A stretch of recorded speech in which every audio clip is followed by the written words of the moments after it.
भगवान राम आ कृष्ण दी जण राजा थिले से माने चाहिथिले तांको जीवन बहुत सुखरे बीते पारथान्ते किंतु से माने सत्मार्ग रे गले बड़र आदेश को पालन करले अन्यायर सहित लड़ाई करले सेथिपाई से माने धरित्री रे आसी धरापृष्ठ रे थिबा प्राणी माननकु उचित शिक्षा देई जाइछन्ति। तेणु जीवनटा एमती सुरुखुरु शांति रे कटे जायनी।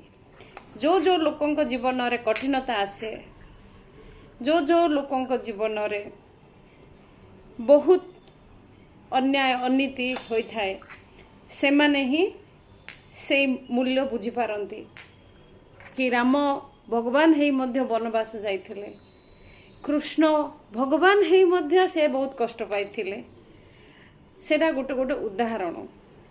सेथिपाई आम जीवन रे आसीथिबा बाधा विघ्न सेटा आम पाई गोटे उदाहरण होई पारे आम पर लोक मानक पाई।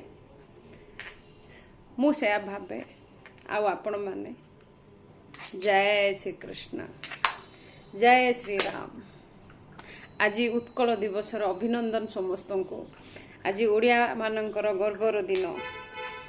मो ओडिया मु सेथिपाई बहुत गर्वित।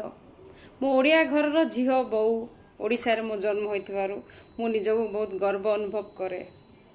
जहाँ ओडिशा रे अछि ताहा अन्य राज्य रे नाही। वंदे उत्कल जननी।